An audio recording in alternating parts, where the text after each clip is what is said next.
গল্পের আসর বাই অগ্নিলা চ্যানেলে আজ আপনারা শুনবেন সুচিত্রা ভট্টাচার্যের লেখা অন্য বসন্ত। বইটি তিনি উৎসর্গ করেছেন ধ্রুব ভট্টাচার্যের স্মৃতির উদ্দেশ্যে। আজ রয়েছে এই বইয়ের প্রথম পর্ব। শুরু করছি অন্য বসন্ত।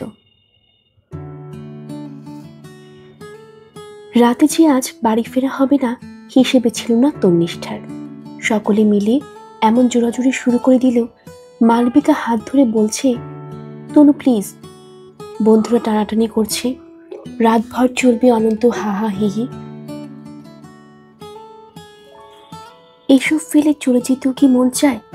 এমনকি কলেজ ইউনিভার্সিটির বন্ধুদের সঙ্গে যোগাযোগ ক্ষীণ এখন। মালবিকার বিয়ে উপলক্ষে তাও অনেকদিন পর কজন একসঙ্গে মিলল।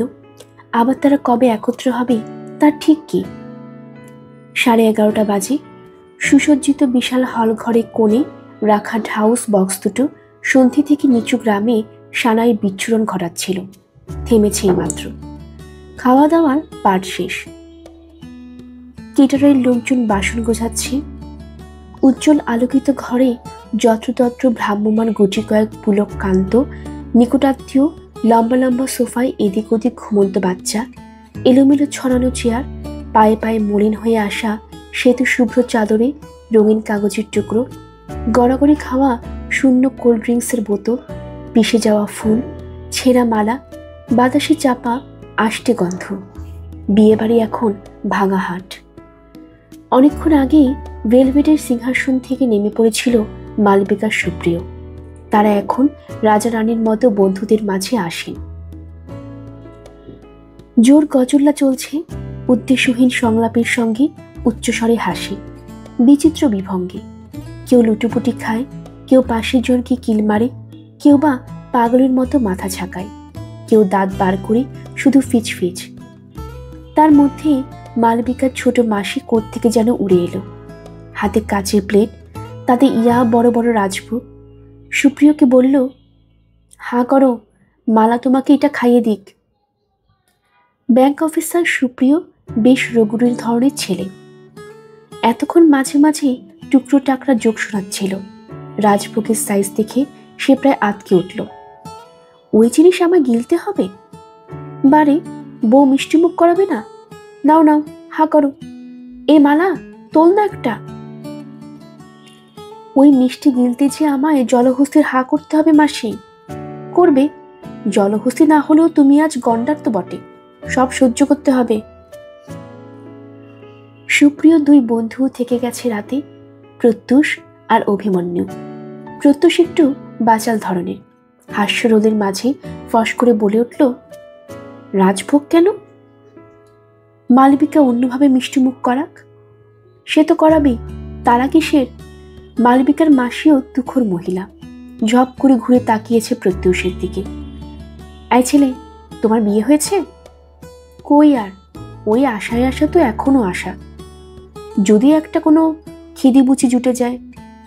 খুব বলি, পিট পিট চোখ ঘুরালো মালবিকার মাসি। এই তন্নিষ্ঠা, এই কোয়েল, এই পর্ণা, তোরা বাসও করছিস না? এটাকে ভালো করে রগরাস তো। ইপসিতা সবার আগে বলে উঠল, oh fine, of course we can have a বাসর, টু হ্যাভ সাম মজা। আইডিয়াটা ওয়াই ডিড নট কাম আগে? শেখর পাশ থেকে আলগা চাটি মারল ইপসিতাকে। এই, ল্যাঙ্গুয়েজটা ঠিক কর। কেন, আমি কি ভুল বলেছি? বিচিত্র উচ্চারণে বাংলা বলে ইপসিতা। সুপ্রিয় মুখ টিপে টিপে হাসছে। তবে বাসুরের প্রস্তাবটা ধরে গেছে। আজকাল বেশিরভাগ পরিবারেই শালা শালির সংখ্যা অপ্রতুল। বাসুর জাগতে বন্ধুরাই ভরসা। হলের লাগোয়া বড়সড় ঘর আছে একখানা। হৈ হৈ করে সকলে এগোচ্ছিল সেদিকে। তন্নিষ্ঠা দু পায়ে গিয়েও দাঁড়িয়ে পড়ল। তোরা যা, আমি একটু নিচ থেকে আসছি। মালবিকা উৎকণ্ঠিত চোখে তাকালো। কেন, নিচে কি আছে? একটা ফোন করতে হবে বাড়িতে। পাশে এসটিটি বুথ আছে না? কি দরকার এত করে ঝামেলা করার? মাসিমা মেসুমশাই ঘুমিয়ে পড়েছেন, ওরা জানেন আমার বিয়েতে এসে তোকে থেকে যেতে হবে। সুপ্রিয় আজ থেকে একজন বিশেষ দায়িত্বপ্রাপ্ত পুরুষ। মুখে চোখে সে ভারী কি ভাব আনল। না না, ফোন করে দিয়ে আসাই তো ভালো। তারা যদি অনর্থক টেনশন করেন, সে ভারী বিশ্রী ব্যাপার হবে। প্রত্যুষ গলা বাড়ালো, আমি কি সঙ্গে যাব? তন্নিষ্ঠা মুচকি হাসল। লাভ কি, আমি তো খেদে বুচি নই। প্রত্যুষ পাল্টা জবাব ছোড়ার আগে তন্নিষ্ঠা হরিণ পায় সিঁড়িতে। আজ তার তরতরিয়ে নামার উপায় নেই। একে শাড়ি পরা অনভ্যাস, তার পরনে বেজায় ভারী মার্বরকের বেনারসি। জুতোর হিলটাও কদিন ধরে গড়গড় করছে, বেঁকে বেঁকে যায়। ভাড়া করা বিয়ে বাড়ির গেটে রোগা কনস্টেবলটা এখন টুলে বসে ঢুলছে। মালবিকার বিয়ের সেপাই খুব সাটিয়েছে লোকটা। পাতে ফিশ ফ্রাই উপচে পড়ছিল। তন্নিষ্ঠা সচক্ষে দেখেছে। লোকটাকে টপকে ফুটপাথে এসে তন্নিষ্ঠা বড় করে একটা শ্বাস টানল। উপরে আনন্দ হল্লা, সবাই মোহনীয়, তবে খোলা হাওয়ায় স্বাদই আলাদা।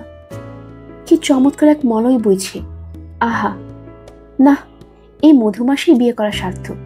মালবিকাটা জিতে গেল। চারদিকে শুনশান, সমস্ত দোকানপাটের ঝাঁপ বন্ধ। লোকজন প্রায় চোখে পড়ে না। গলিতে গোটা ৩-৪ টানা রিকশার নিথর। চালকরা ধারে কাছে কেউ নেই।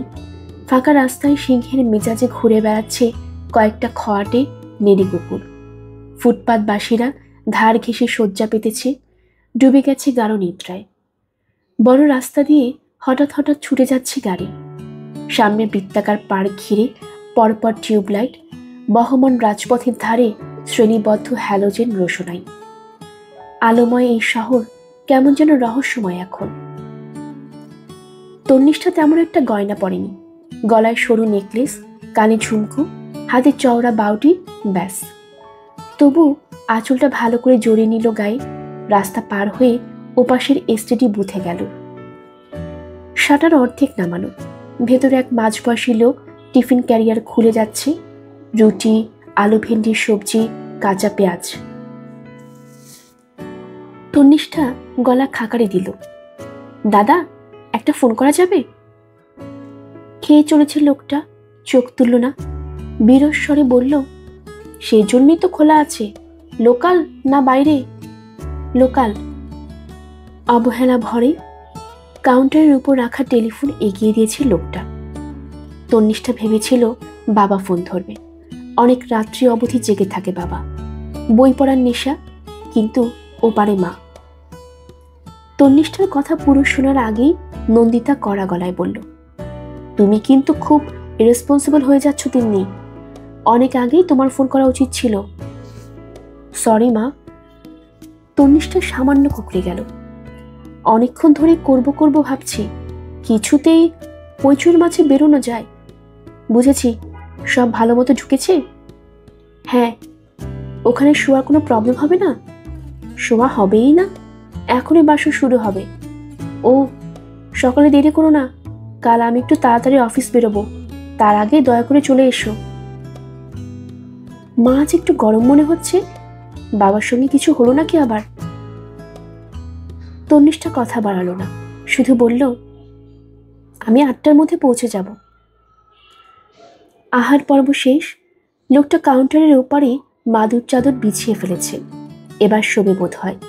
পয়সা মিটিয়ে বেরিয়ে এলো তন্নিষ্ঠা। হল ঘরে ঢুকতে গিয়ে তন্নিষ্ঠা থমকালো একটু। বিশাল কক্ষে এখন মাত্র 2জন মানুষ। মালবিকার বাবা কেটারারের সঙ্গে বসে হিসেব নিকেশ করছেন। কি যেন বলছে কেটারার ভদ্রলোক। দুদিকে জোরে জোরে মাথা নাড়ছেন মালবিকার বাবা। মৃদু তর্কাতর্কি হচ্ছে যেন। অনুষ্ঠান চুকলেও কত যে ঝঞ্ঝাট থাকে। তন্নিষ্ঠা সরে এলো। বাসর জমজমাট। পর্ণা গান গাইছে খোলা গলায়, নজরুল গীতি। সই ভালো করে বিনোদ বেনি বাঁধিয়া দে। রীতিমতো রেওয়াজ করা গলা পর্ণার। চোখ বুজে শুনলে ফিরোজা বেগম বলে ভুল হয়। মন্ত্রমুগ্ধের মতো শুনছে সকলে। শুধু প্রত্যুষ নামের ওই বকবক ষষ্ঠীটা ভুল তালে মাথা লুদিয়ে চলেছে। পারেও, জোকার। তুলনায় সুপ্রিয়র অন্য বন্ধুটা অভিমন্যু না কি যেন না, অনেক পদের। শোবার দেখতেও মন্দ নয়। চেহারা লম্বার দিকে, চওড়া কাঁধ, গালে সযত্ন লালিত দাড়ি, চোখে হাই পাওয়ারের চশমা, বাদামি মুখমণ্ডলে একটা কাঠিন্যের ছাপ আছে। চোখ বুজে বসে আছে এখন, ভঙ্গিটি ধ্যানী সাধকের। কায়দা মেরে ঘুমোচ্ছে না তো?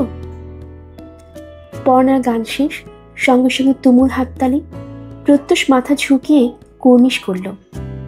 মহাশয়ের নাম জানতে পারি? পর্ণা। কি? পর্ণা। আমি পর্ণা মুখার্জি। কি পর্ণা? ঋতুশ্রী, সু, মধু, বিদ্যুৎ কিছু একটা তো আছে সঙ্গে। কিছু নেই, আমি শুধুই পর্ণা। আপত্তি আছে? বিন্দু মাত্র না। আমি পছন্দসই কিছু একটা জুড়ে নেব। প্রত্যুষ ফিচেল হাসল। আমি কি মহাশয়ের কাছে আমার ক্যান্ডিডেচার পেশ করতে পারি? মালবিকা খিলখিল হেসে উঠল। ও অলরেডি বুকড। ওর উঠবি এখন ব্যাঙ্গালোরে, সামনে জুলাইতে আসছে। পক্ষীরাজি উড়িয়ে নিয়ে চলে যাবে। উফ, হাফসোল। কৃত্রিম বেদনায় বুকে হাত চাপল প্রত্যুষ।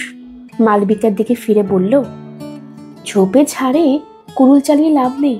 গোড়াতেই ক্লিয়ার করে দাও তোমার বন্ধুদের মধ্যে কে কে ফ্রি আছে। চিন্তায় ফেললেন। মালবিকা ভুরুতে নকল ভাঁজ। কোয়েলকে দেখে নিশ্চয়ই বুঝতে পারছেন ওর সিগন্যাল পড়ে গেছে।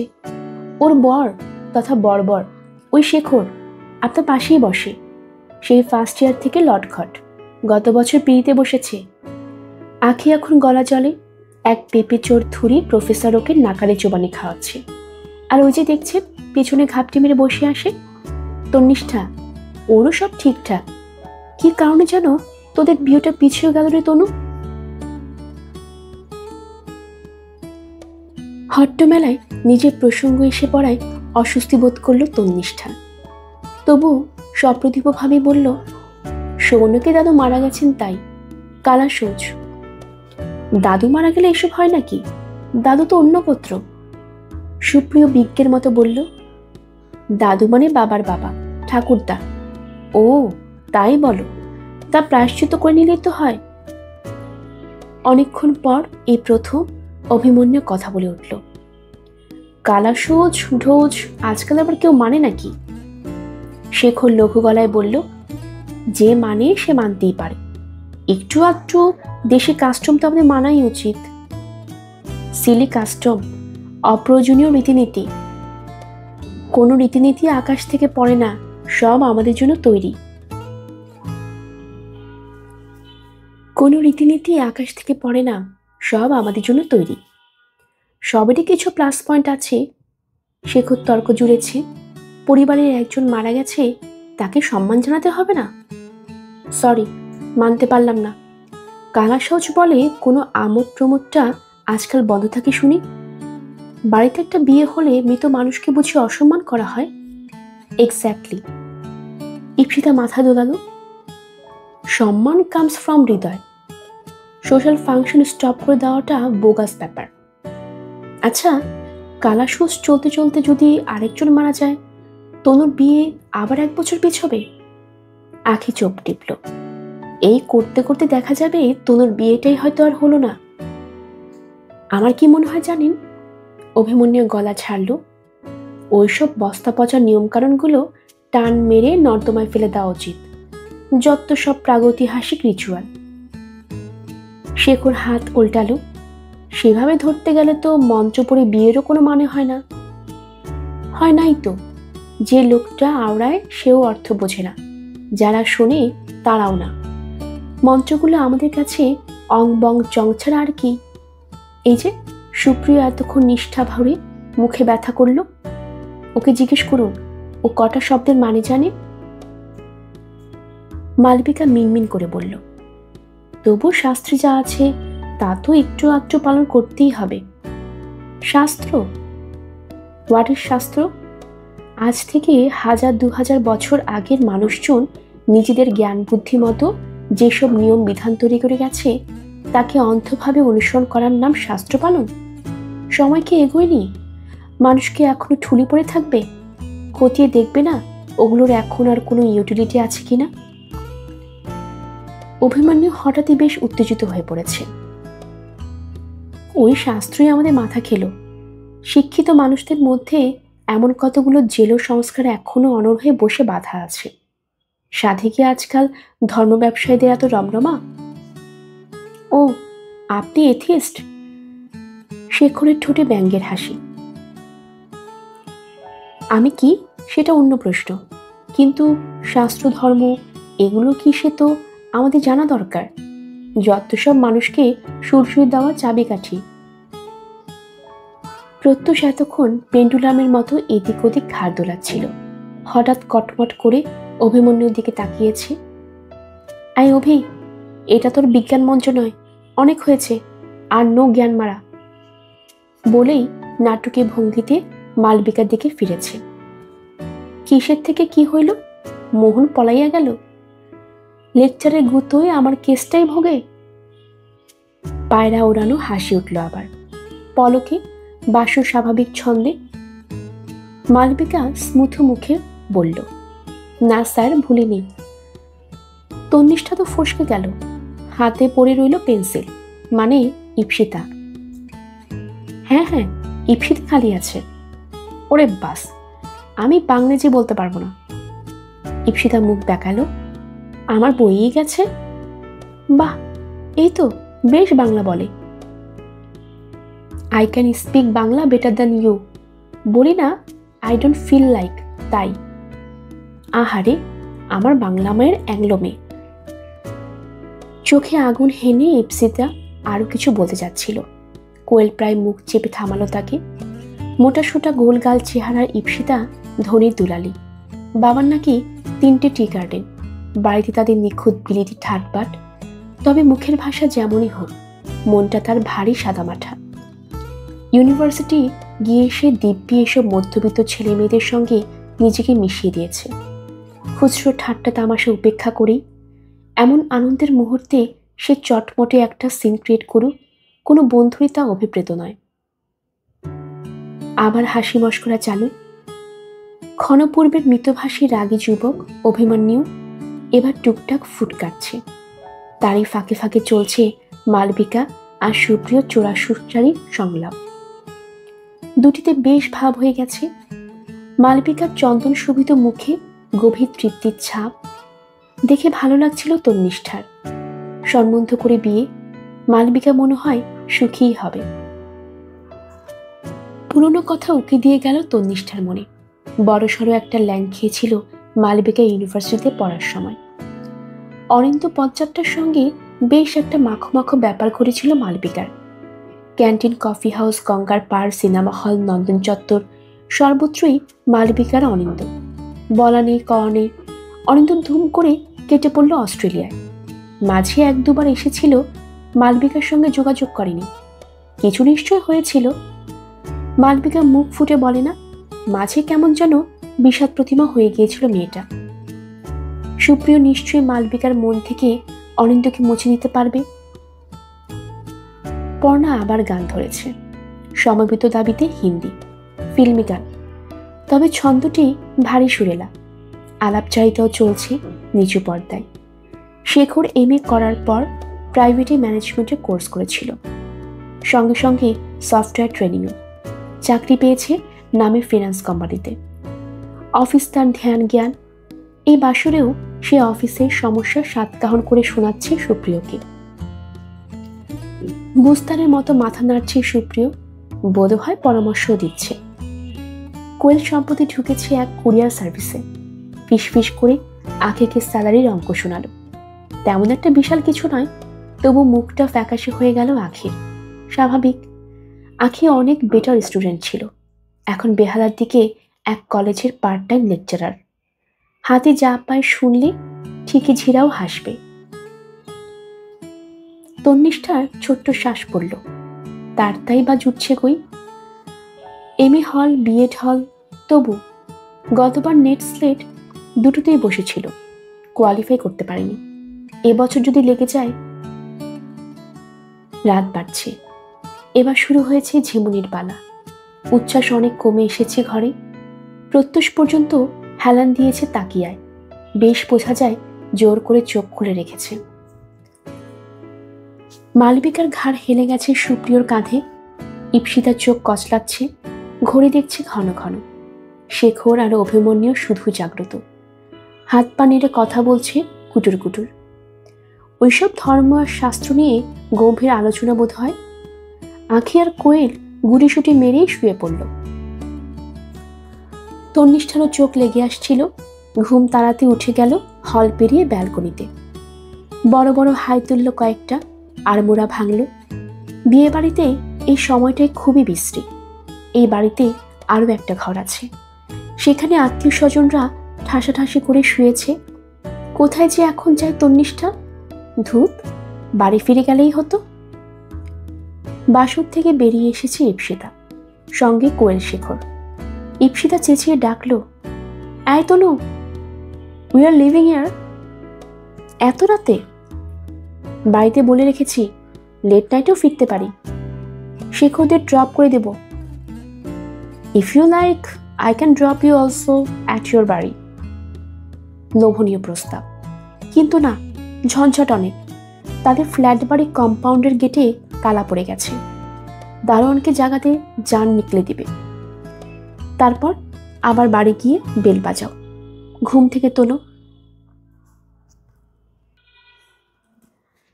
তন্নিষ্ঠা মাথা ঝাঁকালো, না রে, আমি পর্ণাখিদের সঙ্গে ম্যানেজ করে নিচ্ছি, সকাল হলেই বেরিয়ে পড়ব। শেখর কোয়েল হাত নাড়ল। কাল আসছিস তুই বাসি বিয়েতে? দেখি, আমাদের তো হচ্ছে না। পরশু তাহলে দেখা হবে, বাই। ইপ্সিতাদের পদশব্দ মিলে যেতেই পায়ে হাঁপায় হল ঘরের সোফা এলো তন্নিষ্ঠা। পাখার হাওয়ায় ঠান্ডা লাগছে অল্প অল্প। শাড়িটা ভালো করে সাপটে নিল গায়ে, পা ওঠালো সোফায়, হাঁটুতে মুখ গুজেছে। সবে ঘোর মতো এসেছে দেশলাই জ্বালানোর আওয়াজ। তন্নিষ্ঠা চমকে তাকালো। অভিমন্যু সিগারেট ধরাচ্ছে, পোড়া কাঠি কোথায় ফেলবে ভেবে পাচ্ছে না, পকেটে পুরে ফেলল। প্রায় সঙ্গে সঙ্গেই তন্নিষ্ঠার চোখে চোখ পড়েছে অভিমন্যুর। অপ্রস্তুত মুখে হাসল। এখানে কেন? ঘরে গিয়ে শো না। বেশ পাকা আছে তো ছেলেটা, সামান্য চেনাতেই অবলীলায় তুমি তুমি। তন্নিষ্ঠাও ইচ্ছে করে তুমি বলল। ওটা তোমাদের ঘর, গেস্ট রুম, আমি এখানেই ভালো আছি। তোমার বন্ধুরা কিন্তু ওখানেই লুটিয়ে পড়েছে। ওরা পারে, অপরিচিত লোকের মাঝখানে আমার ঘুম হয় না। অভিমন্যু কাজ ঝাঁকিয়ে হাসল। আমারও সেম কেস, আমিও তো ওই জন্যে। হল ঘরে আরো বেশ কয়েকটা ফাঁকা সোফা, সেদিকে ইঙ্গিতপূর্ণ চোখে তাকালো তন্নিষ্ঠা। বুঝিবা বলতে চাইল, আমি কিছু মনে করব না, তুমি স্বচ্ছন্দে কোথাও একটা বডি ফেলতে পারো। ইশারা টিশারা বোঝার ধার দিয়েই গেল না অভিমন্যু। সামনে এগিয়ে এসেছে। প্রত্যুষটা আজ খুব জ্বালালো তোমাদের, তাই না? একটুও না। তন্নিষ্ঠা পা নামিয়ে সোজা হয়ে বসল। ওরকম কেউ না থাকলে বিয়ে বাড়ি জমেই না।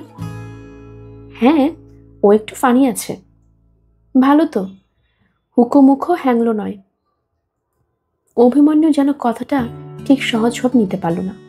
কাচুমাচু মুখে বলল, কেন, আমিও তো হাসি। আমি তো তোমাকে মিন করিনি, ইন জেনারেল বলেছি। ও তাই বলো, আমি ভাবলাম। কয়েক সেকেন্ড কি যেন চিন্তা করলো অভিমন্যু, তারপর বলল, তখন কালা শ্বচুরে এগেনস্টে বললাম বলে তুমি কিছু মান করনি তো?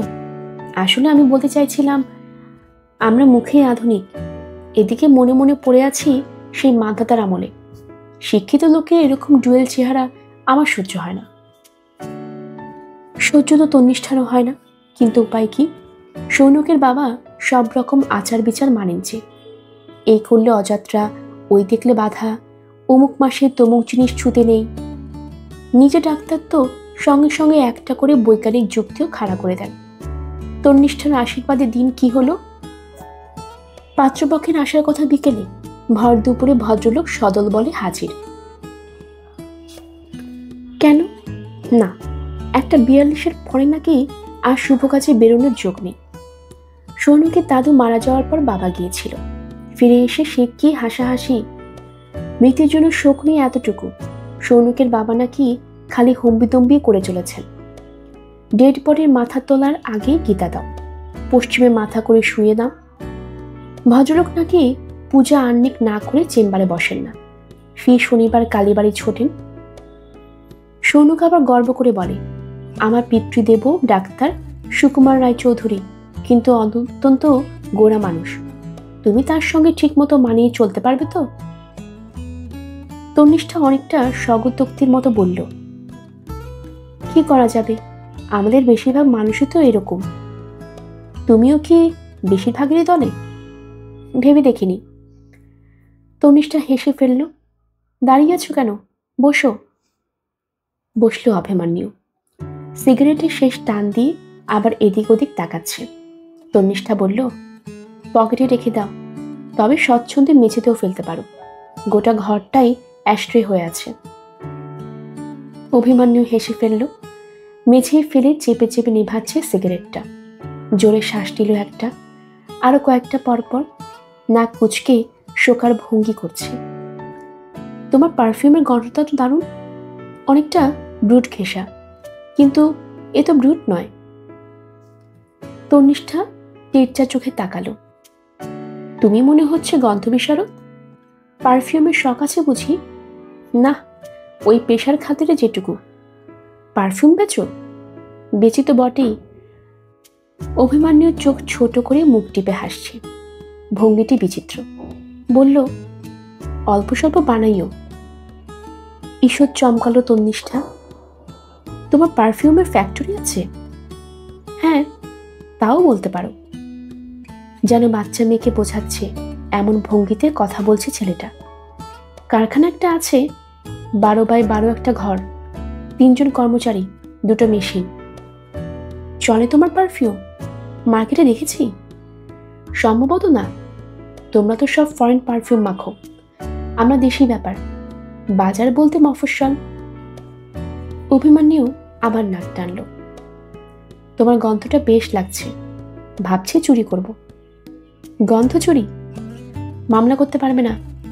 কি নাম তোমার পারফিউমটার?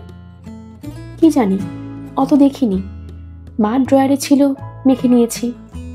তোমার সত্যি ভালো লাগছে? বিদেশি ফুলের গন্ধ, তাই না? এটা ফ্লোরাল নয়, পারফিউমে অনেক টাইপ আছে, যেমন ধরো।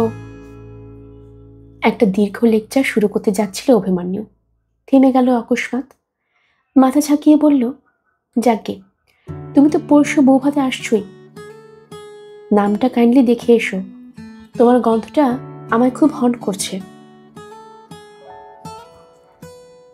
বিটকেল ছেলে তো, বাক্যটা প্রায় বেরিয়ে আসছিল তন্নিষ্ঠার মুখ থেকে। হঠাৎ ঝুপ করে লোডশেডিং, আলোকিত হলঘর নিমেষে মিশমিশে কালো, কিচ্ছু দেখা যাচ্ছে না, পাশের ছেলেটাকেও না। কটা মাত্র সেকেন্ড গেছে, মনে হচ্ছে অনন্ত সময়। একটু একটু অস্বাচ্ছন্দ্য বোধ করছিল তন্নিষ্ঠা। 2 ফুট দূরে সদ্য চেনা পুরুষ যদি ঝপ করে অদৃশ্য হয়ে যায় কেমন লাগে? বিয়ে বাড়ি হিসেবে যখন ভাড়া দেয়, নিশ্চয়ই এখানে জেনারেটর আছে, চালাচ্ছে না কেন? দারোয়ান নাক ডাকিয়ে ঘুমোচ্ছে, এই ঘর ও ঘরে কেউ জাগছে না তো? উঠে যাবে তন্নিষ্ঠা, বিশ্রী দেখায়। ছেলেটা নির্ঘাত ভাববে তন্নিষ্ঠা তাকে বাঘ ভাল্লুক ঠাউরেছে। ছেলেটা তার দিকে প্যাট প্যাট করে তাকিয়ে নিত, কিন্তু ওই বা দেখবে কি করে? যাক, নিশ্চিন্ত। আজকে অমাবস্যা, বাইরেও 1 ফোঁটা আলো নেই কেন? অমাবস্যা কি বিয়ে হয়? ভাবনাটুকু যেন পড়ে ফেলেছে অভিমন্যু।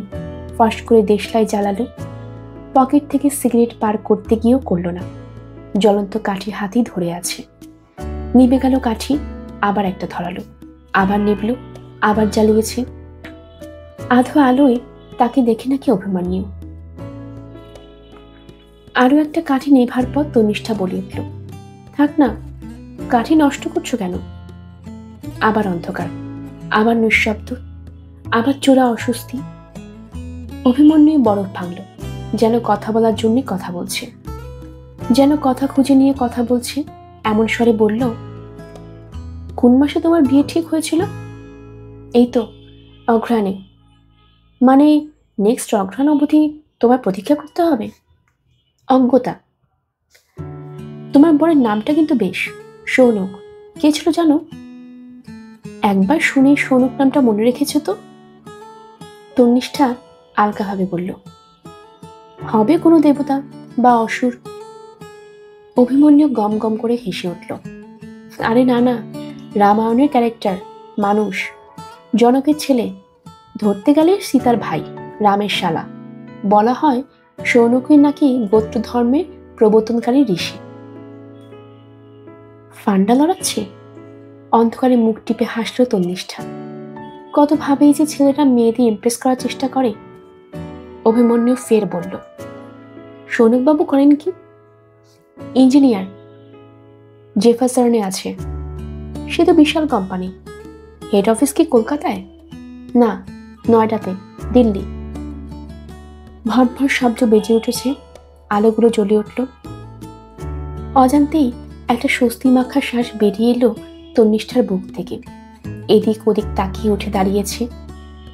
যাই, ওরা জেগেছে কিনা দেখি।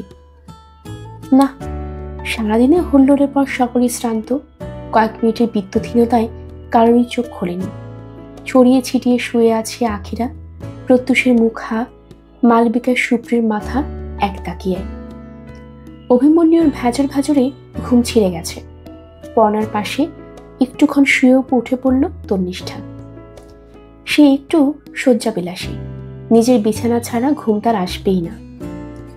অভিমন্যু ব্যালকনিতে একটা চেয়ারে বসেছে, অন্য চেয়ারে পা, মুখে জ্বলন্ত সিগারেট, মাথা খাটো রেলিংয়ে হেলানো। হালকা মেজাজে অভিমন্যুর পাশে গিয়ে দাঁড়ালো তন্নিষ্ঠা।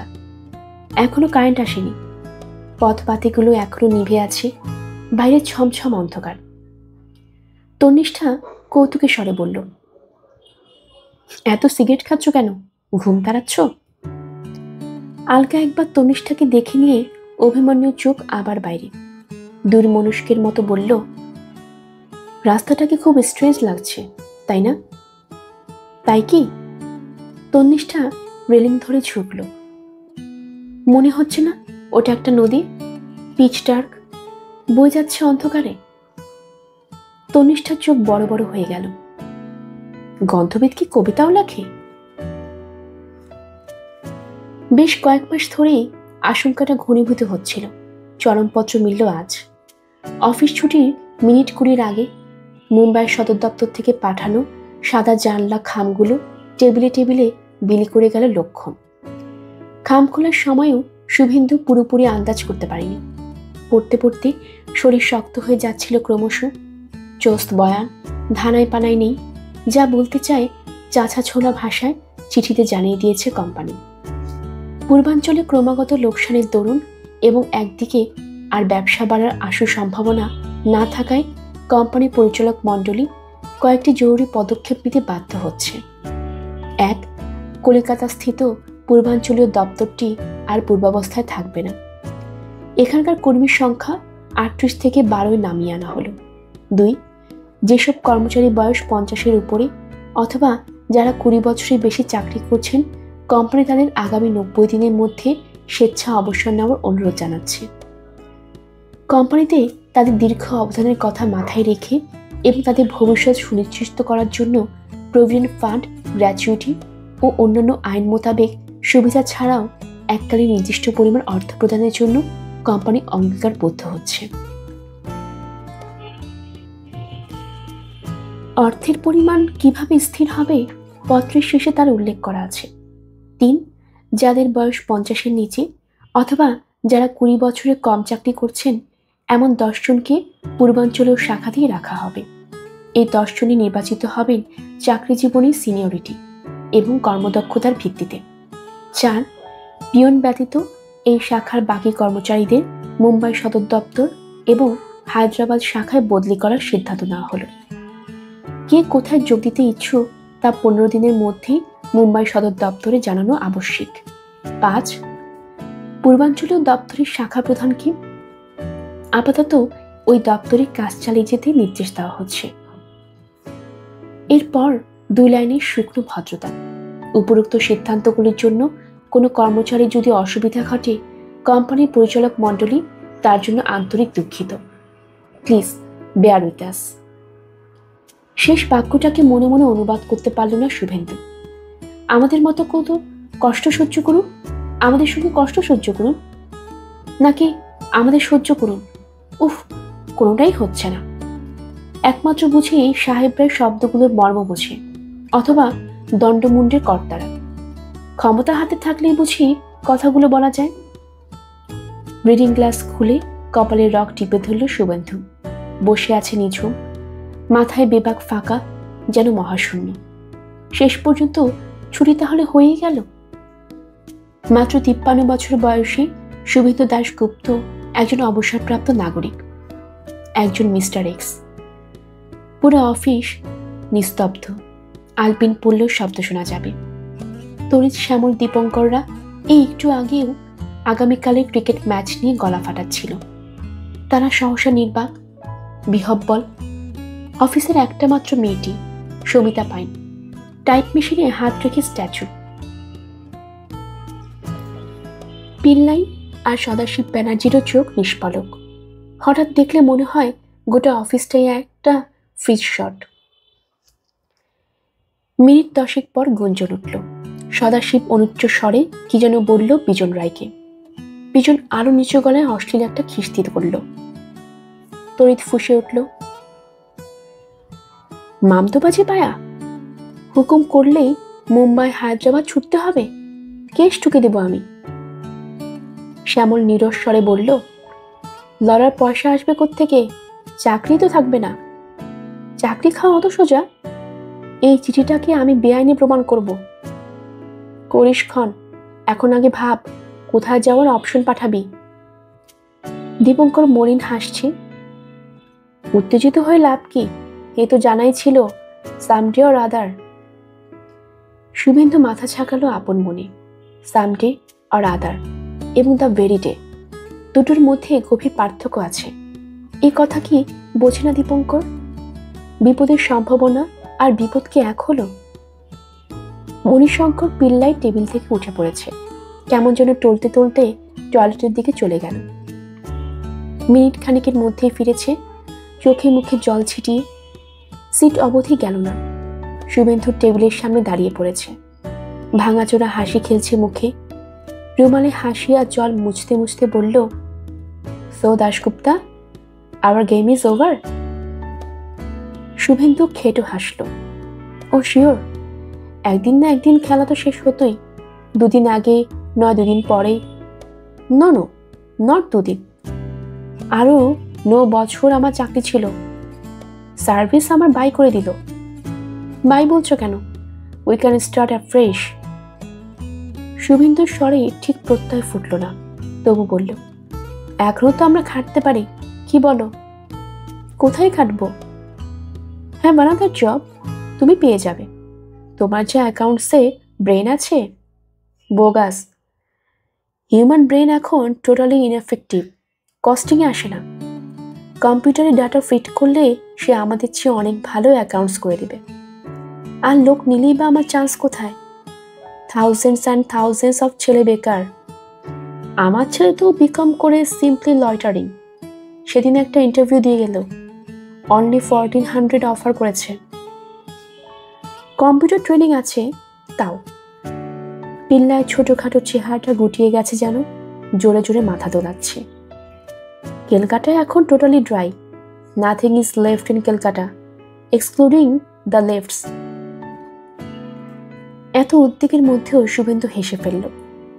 Well said. তোমার তো তাহলে কোট্টায়ামে পালিয়েও লাভ নেই, লেফট তোমার পিছু ছাড়বে না। কোট্টায়ামে যাব কেন? লাস্ট 34 ইয়ার্স আমি ক্যালকাটায় আছি। ইটস মাই হোম না। এখন কেরানে নিজেকে ফিটি করতে পারবো না। মোরওভার ওখানে তো আমি একজন 50+ ম্যান। সামনের চেয়ারে বসে পড়ল পিল্লাই। হাই মাইনাস পাওয়া চশমার আড়ালে অক্ষিগলক কেমন অসহ্য লাগে। বড় একটা শ্বাস ফেলে বলল, বিলিভ মি, গোল্ডেন হ্যান্ডশেক হবে বুঝেছিলাম, কিন্তু গোল্ডেন নয়, আয়রন। সদাশিব পাশের টেবিল থেকে কথা শুনছিল, বলে উঠল, দেওয়া থোয়াগুলো স্টাডি করে দেখেছেন? 3 লাখের বেশি কম্পেনসেশন জুটবে না। দ্যাট মিনস পিএফটিএফ নিয়ে অ্যারাউন্ড আমার একটি মেয়ের বিয়ে দিতে 2 লাখের উপর গেছে। সদাশিবের গলা নেমতে তো এখনো 2টো বাকি। শুভেন্দু বলে ফেলল, এ খরচা অবশ্য আপনার চাকরি থাকলেও ছিল ব্যানার্জি। 2টো কি এক? সার্ভিস থাকলে লোন করা সহজ। সে লোনের একটা ক্রেডিবিলিটি থাকে, সিকিউরিটি থাকে। এখন আমায় কে ধার দেবে? শুভেন্দু মনে মনে বলল, লাইন দিয়ে মেয়ে পয়দা করার সময় এগুলো ভাবা উচিত ছিল। মুখে বলল, মেয়ের বিয়ে করে উতলা হয়ে লাভ নেই ব্যানার্জি। কষ্ট করে লেখাপড়া শেখাচ্ছেন, ওরা চাকরি বাকরি করবে, নিজেদের ম্যাচ নিজেরা খুঁজে নেবে।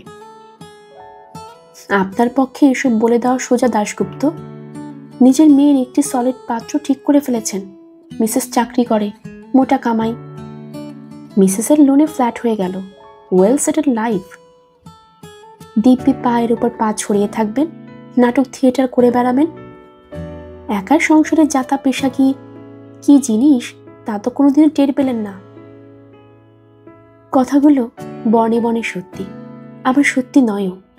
স্ত্রীর যদি স্বামীর চেয়ে রোজগার বেশি হয়, আর সেই স্ত্রী যদি নন্দিতার মতো দাপুটে হয়, তাহলে স্বামীকে সারা জীবন কি পিষতে হয় তা শুধু শুভেন্দুই জানে। নিজের ভেতরটা কি সে কখনো উপরে দেখাতে পেরেছে কাউকে? এ এক অসহ্য ক্ষরণ, রক্তহীন, কিন্তু সর্বক্ষণ রক্তাক্ত হয়ে থাকে হৃদয়। সামনে দিয়ে স্টোরে সুকোমল ঘোষ আর অনিল সাহা যাচ্ছে। কেজো পায়ে ব্রাঞ্চ ম্যানেজারের ঘরে ঢুকলো। ঘাড় ঘুরিয়ে তাদের দেখলো পিল্লাই। মুখ বিকৃত করে বলল, শালারা ধার দিয়ে বেড়ে গেল, আর 2-3টে বছর বেশি হলেই। সদাশিব বলল, ঘোষের অনেক বয়স কমানো আছে, আমি জানি। ওর হায়ার সেকেন্ডারি সার্টিফিকেটটা দেখেছেন? 14.5 নাকি পাশ করেছে। আমার বাপটাই শালা গান্ড ছিল। শালারা এখন খুব তেল মারবে মজুমদারকে। লাভ নেই, কোম্পানি একবার কখন বেলপাতা শোকানো শুরু করেছে, ও শালারাও হেসপায়ার হবে না। ক্রমশ তীক্ষ্ণতর হচ্ছে ভাষা, শুরু হয়ে গেছে ব্যক্তিগত আক্রমণ। এই এখন রোজই চলবে, টের পাচ্ছিল শুভেন্দু। এইটুকুনি তো অফিস ওদের। ইউনিয়ন নেই, অ্যাসোসিয়েশন নেই, পরস্পরের প্রতি এত ঘনিষ্ঠ। এতদিন প্রায় এক পরিবারের মতো ছিল, সূক্ষ্ম রেশারেশি সত্ত্বেও। আর বোধহয় সম্পর্কটা আগের মতো রইল না। তলিয়ে ভাবতে গেলে পিল্লাই সদাশিবদের আক্রোশ অর্থহীন। কোম্পানি আরো ক বছর আগে সিদ্ধান্তটা নিলে মধুসূদন বাবু, সমরেন্দ্রদা, এরাও হয়তো শুভেন্দুদের সম্পর্কে এই উক্তিগুলোই করত। আর তেল মারায় কম যায় কে? সে বছর যখন দুম করে শুভেন্দু ইনক্রিমেন্ট স্টাপ করে দিল কোম্পানি, তখন ব্রাঞ্চ ম্যানেজার ঘরে ফাটাফাটি করতে ঢুকেছিল শুভেন্দু। পিল্লাই মুচকি মুচকি হাসছিল সেদিন। বিজন তো নীলরজের মতো লোকটাই হয়ে সাফাই গিয়েছিল। সদাশিব ব্যানার্জি বাকি কদিন আগে মজুমদারের শাশুড়ির জন্য টিকিট কাটতে ট্রেনের বুকিং কাউন্টারে লাইন দেয়নি। পিল্লাই সিটে ফিরে যাওয়ার পর শুভেন্দু ব্যাগ কাঁধে উঠে পড়ল। ছুটি হয়ে গেছে, তবু অফিস আজ ভরপুর। এখানে সেখানে জটলা চলছে। নিখিল দাস চেঁচিয়ে ডাকলো শুভেন্দুকে, দাঁড়ালো না শুভেন্দু। আর ভাল লাগছে না। বাইরে এক মায়াবী বিকেল, সূর্য প্রায় ডুবডুব। তার শেষ আভা মেখে সামনের ময়দান এখন স্বপ্নের দেশ। পশ্চিমে মেঘের কুচি রঙের খেলা দেখাচ্ছে।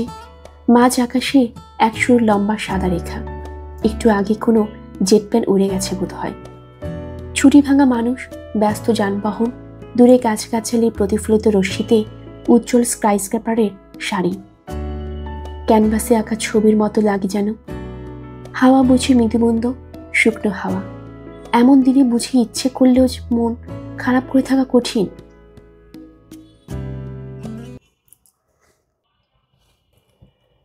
গল্পের আসর বাই অগ্নিলা চ্যানেলে আপনারা শুনছিলেন সুচিত্রা ভট্টাচার্যের লেখা অন্য বসন্ত। আজ ছিল এই প্রথম পর্ব। আমার এই গল্প পাঠ আপনাদের কাছে কেমন লাগে অবশ্যই কমেন্ট করে জানাবেন। আপনারা যারা নতুন রয়েছেন আমাদের চ্যানেলে, কাইন্ডলি চ্যানেলটি সাবস্ক্রাইব করে নেবেন। সবাইকে অসংখ্য ধন্যবাদ। পরবর্তী পর্ব শোনার জন্য আমন্ত্রণ জানানো হলো। ধন্যবাদ।